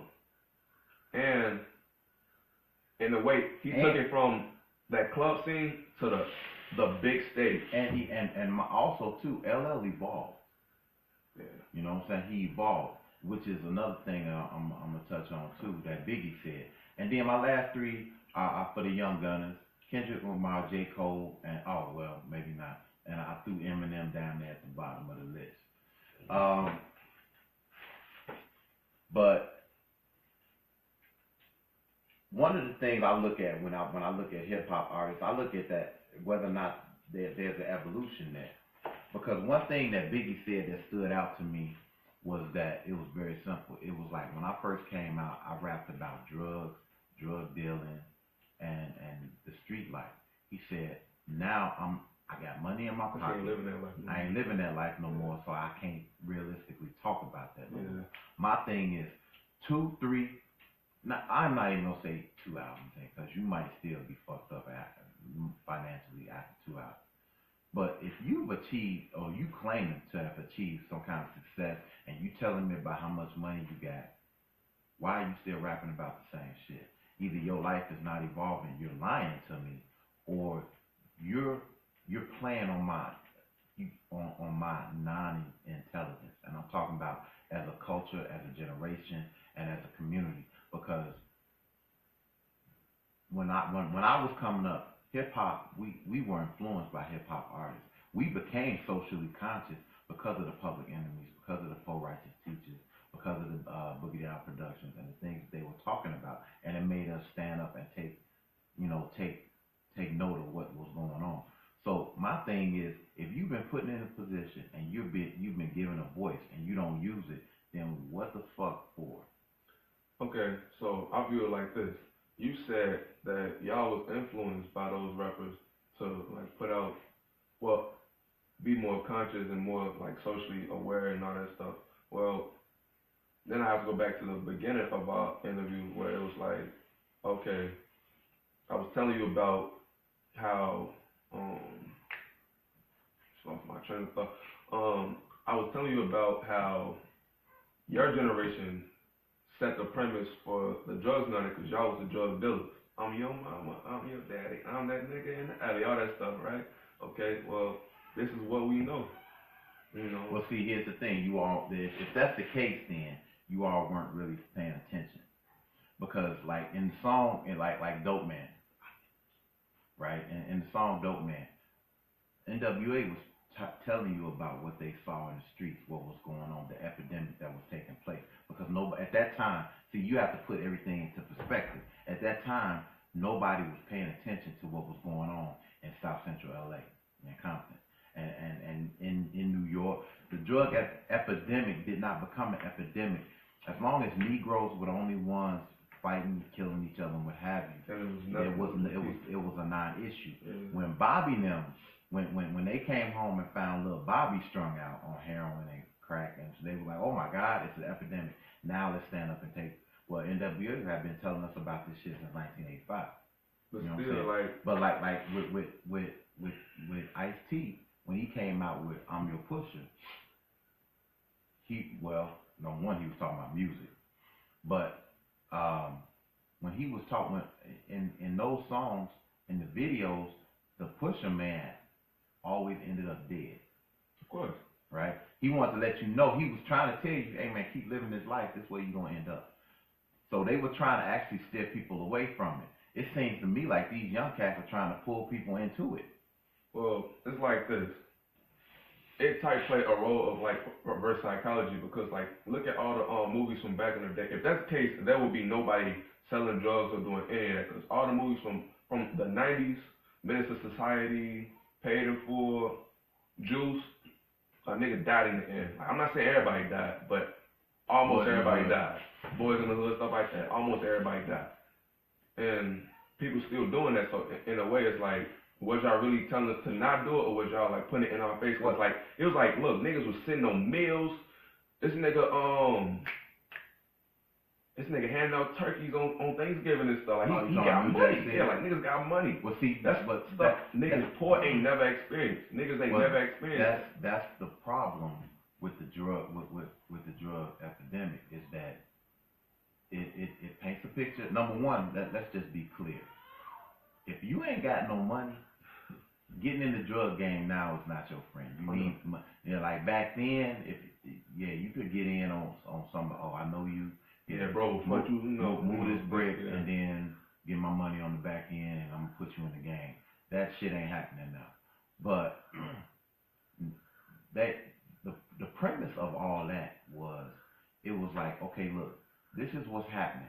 But the problem is, how do you tell someone to just say no to drugs when I see this drug dealer pulling up in this nice car? He got nice clothes. That's what I'm saying. And we broke. Right? Can't tell nobody who broke, live a straight and narrow. I know can, y'all poor, you know. You can, because everybody that come out of the projects don't go down that path. Or at some point they wake up and say, you know what? I ain't trying to die or go to jail. Me personally, I feel like if it was like that, it was at some point where it was like someone pulled you like, all right, I'm going to show you some guidance. Like a lot of young people, and I know this is way off topic, a lot of the other youth don't have no guidance because there was no one was there. Like, you was there. I'm cool. Most niggas don't have that father, you feel me? Most niggas don't have that influence, so this is what they know. Their mama strung out, daddy gone or in jail. What I'm talking about, what I'm doing, I'm selling drugs. That's what they know. And this is not my generation. This is generation before my generation. But here's the thing though. When you have cats that say, yeah, we a little bit off topic, but that's what we do here on the Rhythm Ride. We talk about social issues too. So you have when you have situations come up, like here's one of the things they say. Well, I ain't know nothing else, man. That's what I grew up in. You knew better. Because if you didn't know better, you wouldn't sneak and do it. Right? Because if you don't, how you was shown how to do it. But that's how you was shown how to do it. Okay, but again, if I teach you to do something low key, in the back of your mind, you know it ain't right because things that are above board, I don't have to tell you to hide it. You know what I'm saying? That's where that Maslow's hierarchy of need, that self-preservation shit come in. You know, you might not know why it's wrong, but somewhere in the recesses of your mind, you know that this is wrong because otherwise I wouldn't have to sneak it. Okay, so let me tell you this. Alright, so if someone, alright, you're not a police officer, you're just a regular man, right? Someone, you on your way to your car, and someone try to jack you, and you just happen to have a gun on you, and you turn around and you shoot him in his face. You know that's wrong, technically, but you trying to save yourself. You don't know what's going on. It could be your last day. It could be your last breath right there. So is that really wrong? See, my thing I don't look at it as wrong. If it comes down to me or you, I choose me, and I don't see nothing wrong with that. No, that's called survival of the fittest. So with that being said, is all right. I'm broke. My mama on drugs. My daddy is gone. I need to get it out the mud one way or another. So I'm gonna sell these drugs so I can have some food at the end of the day. I'll make sure I'm straight. I give you that. I give you that. I understand why the hustle exists. So is that really? Are you doing it for malicious reasons, or are you doing it because that's all you really? But now here's the thing, though. Here's the difference between now and then. When I was coming up, older cats see cats out there hustling, and they would try to steer them in a different direction. they might even slip them some money, be like, here, man. And you know what that is? That's guidance. And look, exactly. The generation after your generation is the one I'm speaking of. Like, that's a 2-generation gap. You know what happened between me and you? You know what happened? That you can thank the penal system for that, because when they took number one, when they did the whole little raise, and yeah, we way off the top 10 right now. But when they did the whole little raise and took all the gang chiefs off the street and said, this is how we're going to combat gang violence and crime, and we're going to take all of the taking their head off all of the chiefs off the street. Wild. Now you got all these youngins running around with no guidance. With no guidance. And so now by the time these cats get out of jail, or these young cats come to jail, they not looking at you like, oh, you know, they with the reverence and respect. They like, nigga, you can't tell me shit. That's like having a daddy who been in jail your whole life, and then you go to jail and like, oh, look, son, do this way. Nah, nigga, you weren't there when I was growing up. Who's you now? So the way, like I said, it's back to the guidance. Like, you don't have no guidance, so therefore. So that's why the rap is fucked up. That's what the rap. Look. Three generations, right? 70s, 80s, 90s. 70s, drug pushers. 80s, drug users. 90s, their offspring. So it's like this. Your generation set it up. Y'all making money, right? 80s, them niggas was using it. Them niggas was using it. No daddy in the house, or they trying to get up on the government, so daddy gotta be in and out, or you know how that goes. 90s, no daddies in the home, so now niggas is like chickens with their heads cut off loose. They don't know nothing else. This really all they know. Like, they in the hood. I know people to this day, I'm 21, that have never left their neighborhood at all. At all. I know grown niggas, 36, never left Chicago. You feel me? Unfortunately, that don't go nowhere. Going to different places, seeing different things, something different than what you think you know, helps you see, there is more to life. They don't see that. They stuck in the hood. They stuck in a messed up situation. So what they doing? Bro selling drugs. He ain't putting me on. I'm gonna rob. I'm gonna steal. I'm gonna kill. I'm trying to get up. I'm trying to get some money. So that's how they living. Then they don't care who they selling it to. Biggie, in the Biggie movie, this nigga sold to some crack woman, came back to the hood after he was on and saw her with her kids. Like, dang, how you still crack to her? This nigga didn't care about none of that. He was making money back then. He didn't care that was going to be somebody's mom. He was making money off this woman. And that's pretty much how it was. Now, she did crack. Her child probably was a crack baby. So, they probably going to do some type of drug. Crack ain't big nowadays. It's Percocet. Molly Percocet. And that's why I need you to stop acting like you partake of something. Nah, I'm just. You don't say you sit up here dancing when you talk about it. it. Mask off. No, it's just a song. It's today's era. That's how that goes. It's like you can't fault us for what y'all did, and all y'all sitting there. You probably didn't have a hand in it yourself, but your generation did. So therefore, you can't sit back and talk about us and how we only talk about drugs and stuff like that. And that's pretty much going full circle back to the topic. And with that, we're going to pull this ride away from the station and hit you off with a little more Method Man and Mary J. Blige right here on the Rhythm Ride with Deron David and Michelle. Well, actually, it's just Deron and Young Gunner Isaiah. WZON Radio, y'all new choice for radio. Yeah. Tell her to turn your TV down.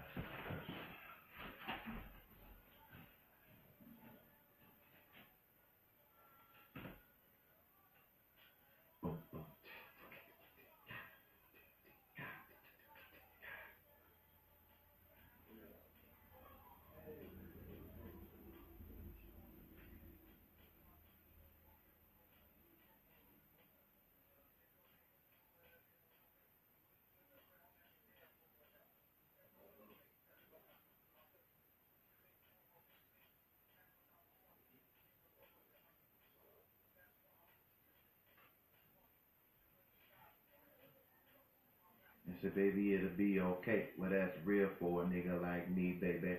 Never ever get my pussy away. You keep it tight, alright?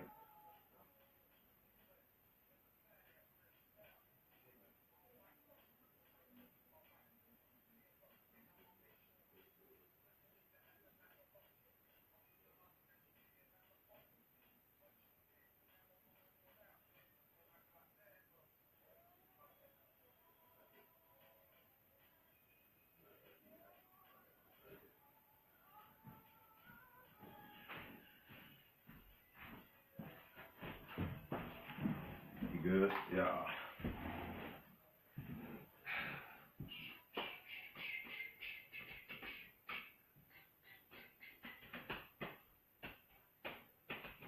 I'm gonna go This ahead and is wrap another up. lyricist right here. Oh, Method Man? Definitely. Kill it. If you had to pick him or Nas, who you pick?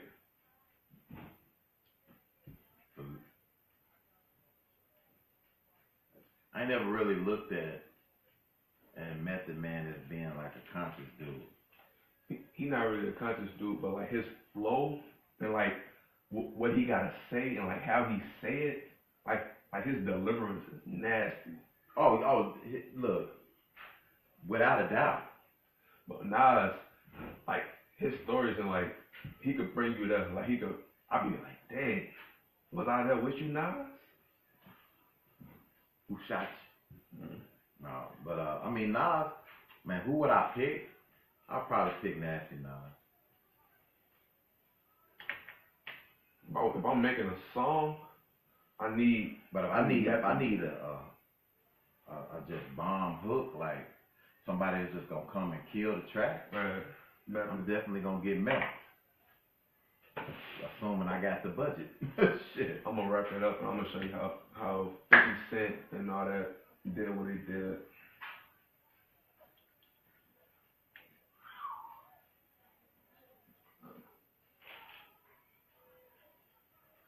Hey, give me his butter. I can go get him. Mm-hmm.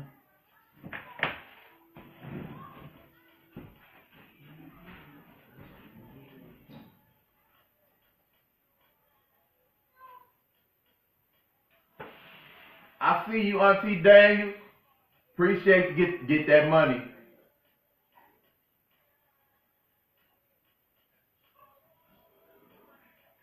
I do not have David's top 10. You know he would have put Eazy-E on that motherfucker on some straight garbage.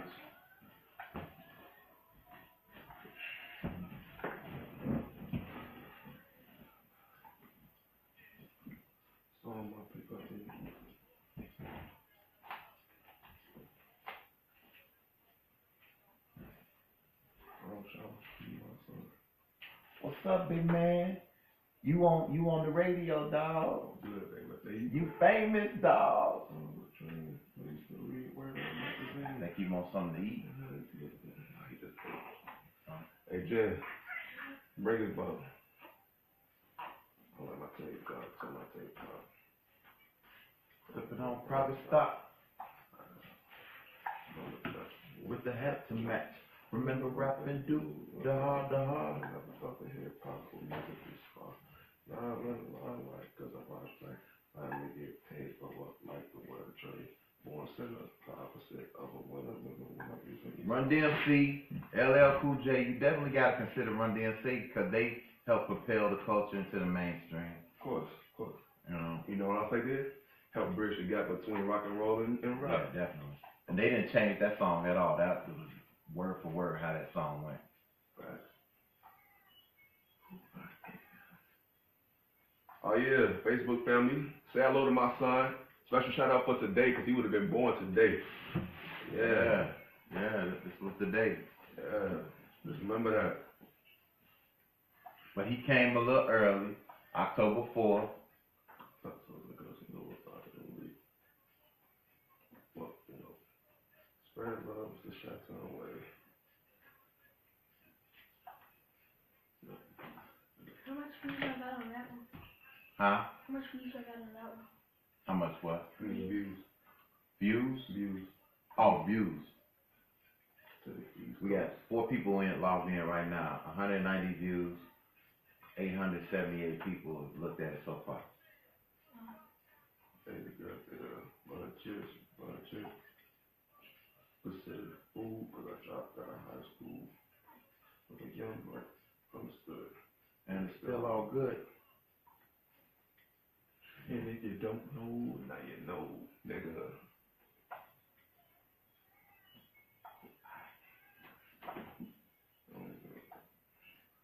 You hiccuping, man?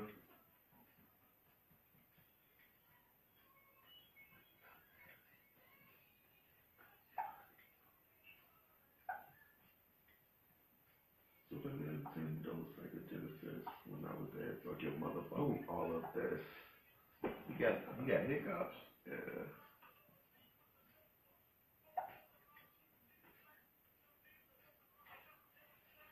What's your mama get?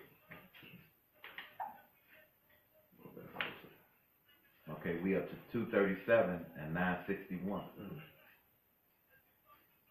Folks for a smile every time I face up in the sun.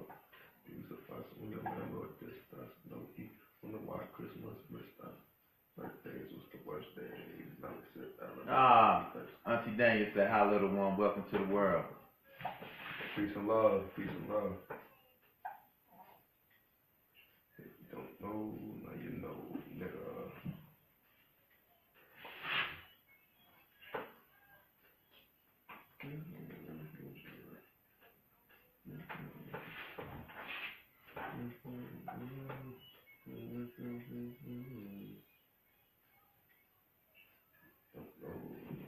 What you doing, man?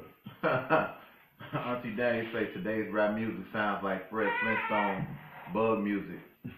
She say, but Auntie old school, sorry young one, can't get with it. We're gonna throw some old school in there for you in just a minute. I don't know if you listening to the radio or not. Actually, if they don't listen to everybody, listen to the radio, you're definitely not gonna get along with the music. Especially for today. I think the radio pushed the wrong cat. Yeah. If you But, really want to know I the mean, music, you gotta be a fan of all of it. But how they gonna get to it if people not giving it to them?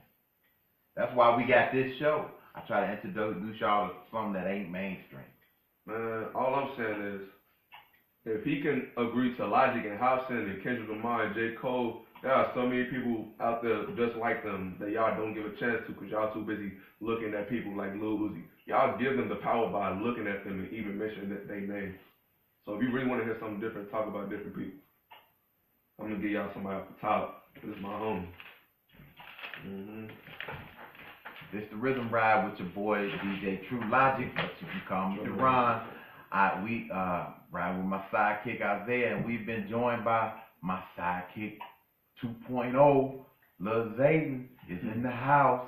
He can't really talk to you, but if y'all watching on Facebook Live, y'all see this pretty little boy right here. He got the jeans. He got it honest. You know what I mean? So you said that you wanted to drop something on us as far as like, okay, so Lil Uzi and all these Lil Yachty and all this. Okay, who should we be aware of that's out there that's worth listening to? That's adding some flavor to the culture? Well, my homie Jordan Lucas, I don't know nothing about him. I want everybody to go look him up. Vince Staples. Can they download the music? Definitely, you can download on iTunes and all that. On all that. Okay. Yeah. These are not local people. These are not people from Chicago. Vince Staples from California, he from Compton. Jordan Lucas, I don't know where he's from, but he my homeboy. I keep in touch with him. You met him in school? No, I had met him through school, yeah. Okay. No way. Vince Mensa, like, don't sleep on the new age people. If you're a church going person and you like Christian music or whatever, Chance the Rapper do a whole lot of Christian beats, so might hear something you like. So just keep an open eye to all the new stuff. And 116. Keep an ear for all the new stuff. Y'all just looking at the old, like the mainstream. Actually, be a fan of it. So now let's look at, because we coming to an end, and the end come quick around here. So let's look at, so we looked at where it came from. We looked at where it is. So where do you see it going? Where do you see it going? Where do I see it going? Yeah.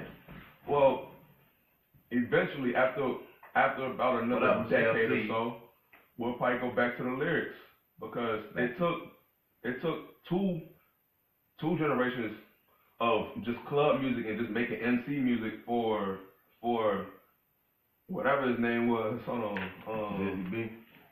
Not Kool Moe Dee to finally put an end to that. So you just gotta, wait, time out. Time will tell. That's how I see it, me personally. But I want to draw the line real fast because I said I was gonna do this at the very beginning. I want to draw the line between the old school and the new school, right? So in the 50s and the 60s, Busy Bee had that. Then Kumo D came and killed all that, going into the 70s and the 80s, right? In the 70s and the 80s, it was New York turf beef era, like Queens was going against like Bronx and, you know, stuff like that. Brooklyn, the Boogie Down. All that. That birthed KRS-One career and stuff like that, and that ushered in a new wave, right? So now, I'm just going to skip past that, going into the 80s and the 90s, it was like groups and like a group style like NWA, and NWA bred people like Ice Cube. Ice Cube came out with people like Snoop Dogg, Jay-Z, Dr. Dre, Wu-Tang. They didn't come out together. They came out around the same demo. Oh, you mean he gave them a lane to move in? Okay. You feel me? So Snoop, Jay-Z, Dr. Dre, Wu-Tang, Warren G, Nas, etc. Right?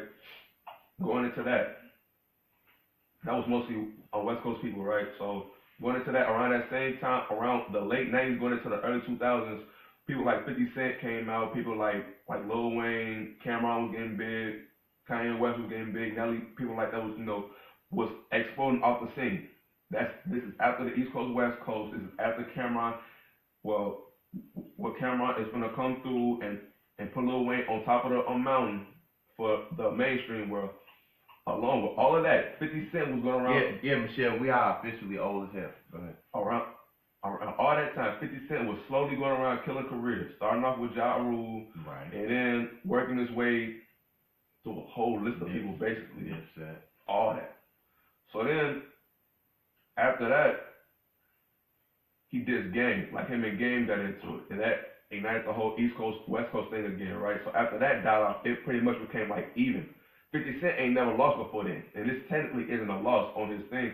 It just he didn't come out the big. He didn't destroy Game. Tight.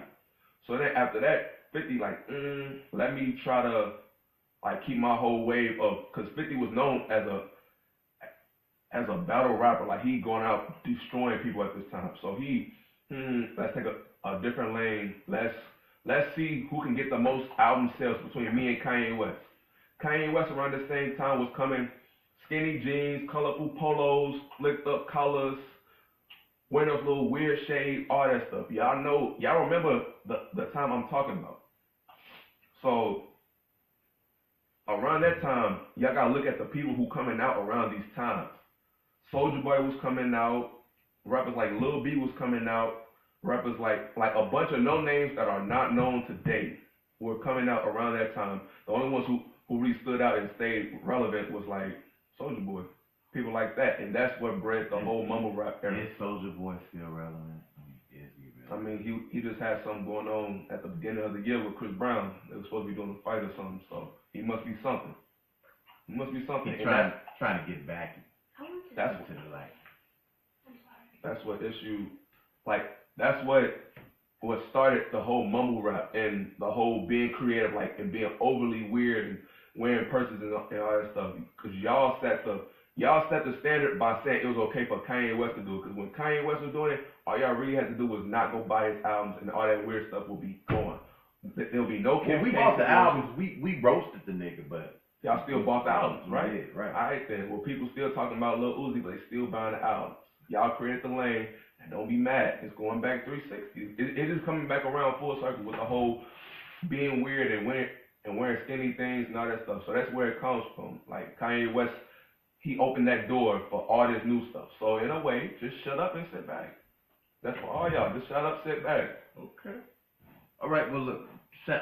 Speaking of shameless plugs, you can make it too, featuring Verita Quinn. She that would be my mother. She wrote Chapter 9, Volume 1. Info for the book signing is Sunday, November 19th, after church service at the Cosmopolitan Community Church on 52nd and Wabash. For more info, she can be reached at Remnant Ministry at yahoo.com. That's REMNMIN at yahoo.com. So now let me give you my little 2 cents on where I think the culture is going. Number one, I'm gonna say that I think that it's I'm checking for people while I'm multitasking around here, family. I'm checking for y'all on Facebook Live while I'm getting my thoughts together too. So I think that the culture, I'm a little biased. I'm all about the lyrics. I'm all about affecting the culture. Having said that, I think that the culture is in good hands when you look at MCs like Kendrick Lamar, J. Cole, even when you look at the underground artists like Hopsin, Logic. Lecrae is even coming around, and a lot of people look at Lecrae as a Christian rapper. Lecrae is actually just a rapper who happens to be a Christian, because all of his songs would not be looked at as inspirational, but he don't do a lot of cursing, he don't glorify fornication and what have you, and he's actually coming with a message, which is a throwback to what we're talking about, old school hip hop. But so I think that it's going to be in good hands. I'm actually glad that you brought up the whole coming full circle thing, because I never looked at it like that, and I do actually feel like that's a possibility. I guess I can kind of hold on to that because I miss that shit. I miss turning. Look, man, hip hop. See, my problem is that I think that a lot of people look at what's popular and try to mimic that. A lot of people, NWA came out, took the country by storm, and everybody wanted to be like gangster rap just took off. And in reality, gangster rap is not what we called it. It was more just reality rap about what was going on in the neighborhood. It was conscious rap, and the just media, like swing to the media labeled it gangster rap. Yeah. So then not everybody wanted to come out with that vibe. The only problem is that everybody don't live that life. You know what I'm saying? But everybody wanted to cut that check that they thought NWA was getting. That's why I'm glad all these movies are coming out now, because you seeing that the struggle. That like you struggling right now because they struggled then. Because, you know, you have to figure this thing out. The business side of it.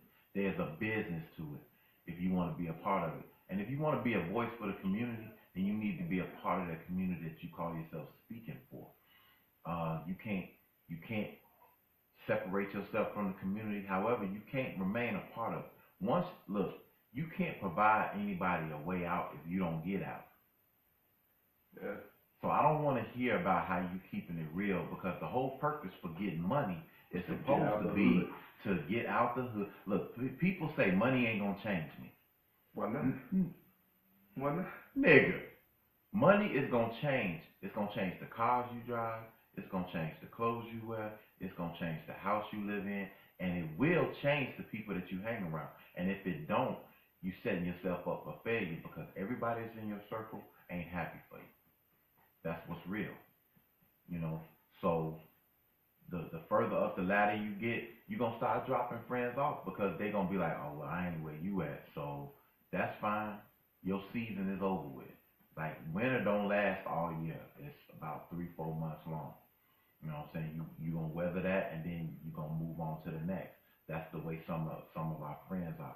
Hip hop is moving in a direction where, as old heads, as an older crowd, we may not agree with it, but instead of shitting on it, we need to provide them a lane to, number one, this would be my challenge. Provide them a lane to get in there and say what they have to say. The older hip hop heads, the LL Cool J's, the Ice Cubes, the Ice T's, the Jay-Z's, hell, even Kanye West, if you made any impression in the culture, you need to reach back and holler at these cats and maybe see where they're coming from. Maybe figure out why they ain't got shit to say. Maybe figure out, do they even belong in this culture? Because like you said earlier, some of these cats don't even consider themselves rappers. They not rappers. They not hip hop artists. They rock stars. Okay, if that's the case, then let them do them. We not even gonna classify you as hip hop no more. You know what I'm saying? Maybe we need to birth a new genre of music just for them. Facts. Maybe. And maybe that genre of music ain't for you. Because I know damn sure it ain't for me. It ain't for me either. But So maybe we need to get them their lane, let them move in that lane, and maybe we need, because rock and roll wasn't always rock and roll. It didn't always have a lane. Hip hop didn't always have a lane, you know. So maybe we need to create a new lane for these cats to move in and let them do them over there. Maybe. I'm just saying. I'm not saying, I'm just saying. Oh yeah, and you breathe life into it by speaking it. So if you stop speaking on these people, they will go away. They will go away. That's simple. Point blank. There you go, because at the end of the day, it's really all about money. It's all about money. And if you can generate a buzz, if you can generate marketing, and marketing comes in the form of speech. So if you can, if you're constantly talking about, like, look, Eazy-E said it best. I don't care what they saying about me as long as they talking about me. So They whether bought his albums at the end of the day. whether it's garbage or whatever, if it's garbage, don't speak on it. If it's garbage, be like, you know what? Like me, a lot of people that I just know when it come on, I don't like it. I don't know who this dude's name, what this dude's name is. Don't care what it is. I'm not looking him up. None of that. You know what I'm saying? Because it's not for me. And if it's not for me, then I'm gonna move. I'm gonna keep it moving. I'm gonna keep it shaking. Move it the other way. So the direction of hip hop, I think that, again, I've never thought that it was dead. I think it's on life support. But with it, by it being on life support, that means that you can breathe new life into it. And that you have the Hobsons, you have the Logic, you have the J. Cole's and the Kendrick Lamar and some of the other cats that you named off that may be lyrically inclined. You know, Tupac wasn't Tupac. Tupac, with his first album, which is, I mean, we look at it as a classic now, but when it came out, it really didn't get the love that it Numbers was not that full. Tupac was mad because he said, you know what? I mean, because he was rocking with Digital Underground, and one of his biggest beefs was he was like, if I had beats like y'all had beats, my shit could thump just like y'all thump, and people would know my name. So when you put the right lyrics with the right beats, then maybe something special can happen with some of these young cats. You know, that's just a thought. That's just a thought. And then it's also about promotion. And let me just say this: all you young cats, get up off your ass and go out there and promote your shit. Quit waiting on somebody else to promote it for you. You know, get out there and colleges have homecomings every year, especially. That's how Puffy built Bad Boy. He went to Howard University, so he understood the culture, and he toured during Black Homecoming season. Them Negroes was on every stage of damn near every campus in the 90s. Get out there. You want support from your people? Go get it. Don't wait for them to come to you. If you waiting on us to come to you, we have to first know who the fuck you are in order to support you. Get out there, hit the road, holler at some of these HBCUs and be like, yo, look, I'd like to come do a show down there at your campus. Who do I need to talk to? Make the connections, and then make it a yearly venture for yourself. Oh yeah, since we're going on the youth, let me speak on the elders. Elders, stop. How can I say this kid-friendly? Stop hating on the youth. If you want to see difference, if you don't like the way things is going, spark the interest of somebody and make a difference. Don't just sit there and belittle a whole generation because you don't like the way things is going. Make a difference then. This is your generation. You set the bar for us. Because we don't know no better. Y'all the guidance. Instead of looking back from your high horse and looking down at us, help us get up there with you.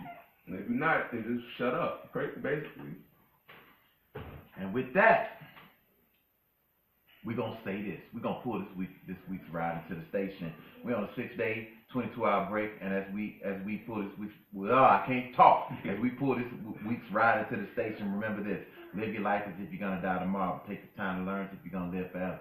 Develop an opinion, think about it, and remember that everything is black and white. It's not always black and white. So until next week, this is the Rhythm Ride. I'm your boy, DJ True Logic, but you can call me Deron. This is Isaiah, but we're not sure when he'll be back, but he will be back. Definitely. And that's the young gunner, Lil Zayden right there, Facebook family. It's always truth and logic. It's the Rhythm Ride, WZON Radio, your new choice for radio. We out of here. Everybody on Facebook, follow me on Facebook at Isaiah Montgomery. I'm not hard to find. I'm Lil Duran.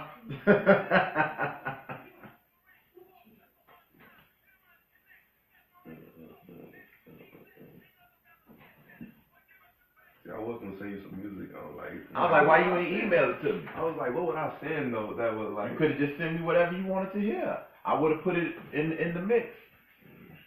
What's up, little homie? pretty much cool, whatever. Next after this. What's up, little homie?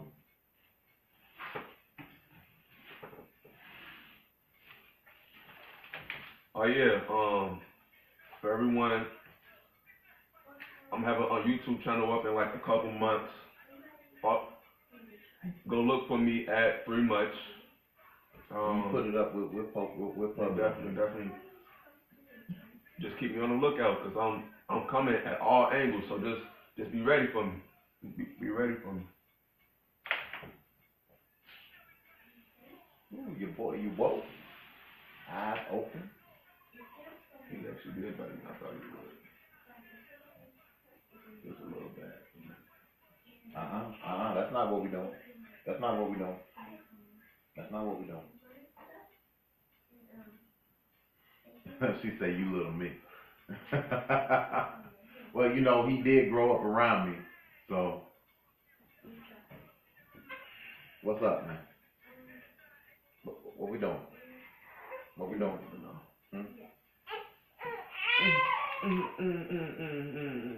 You okay? You okay?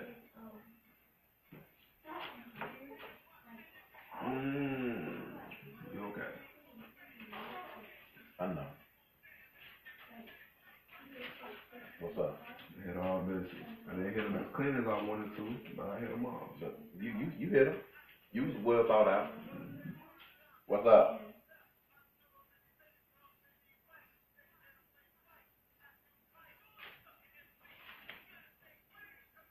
Got all kind of great shit in store for you, my man. Yeah. Gonna leave it a whole lot better than we picked it up just for you.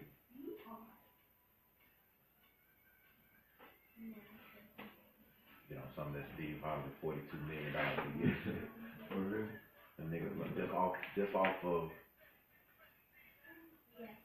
what the fuck show? He got Family Feud. Family Feud. No, I'm saying Steve Harvey show. no. They had Family Feud and the talk show. $42 million. That don't include the radio show. That don't include Little Big Shots. $42 million just from them too. I said, man, that's the kind of shit I want to be on. Yeah. Yeah, we gonna make it happen too. We gonna make it happen. We ain't gonna sell out to do it, but we gonna make it happen. Nigga. I always do that. Nigga. Little bump back. And take him so I can finish this. I'm gonna get you back in about 5 minutes, B. Facebook family, we want to thank everybody that tuned in this week, man. I appreciate y'all. We love y'all. As always, we're going to see y'all next week. Next week, Michelle should be back. We don't know when Dave is coming back. The young gunner going to sit in with us. I don't know, when we do some, like, when we talk some social, some police brutality, Black Lives Matter type shit. Any subjects, any topics, anybody out there feel like they want to debate about anything, you want to talk about anything, I'm good on all platforms, all subjects, anything you want to go. Yeah, I promise you. If you want to come guns blazing, I'll come at you. If you want to just talk about it, we can talk about it. We shut niggas down on here too. Talking about all that. They call themselves coming on here clowning us. Like, well, it's what y'all do. We ate that nigga up. So much so that we was in one of his little groups. He kicked us out. I destroy all platforms. But that's not my motive. I'm just trying to show everybody understanding. That's your DP in some of the Middle East. Oh, yeah, man. 1,003 people saw it, 242 views. Alright, good. Good shit. I had to share. Yeah.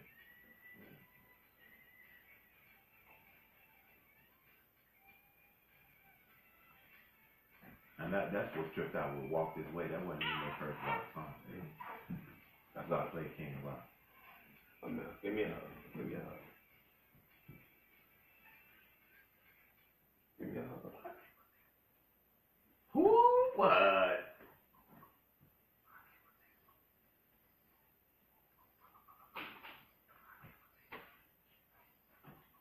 Are you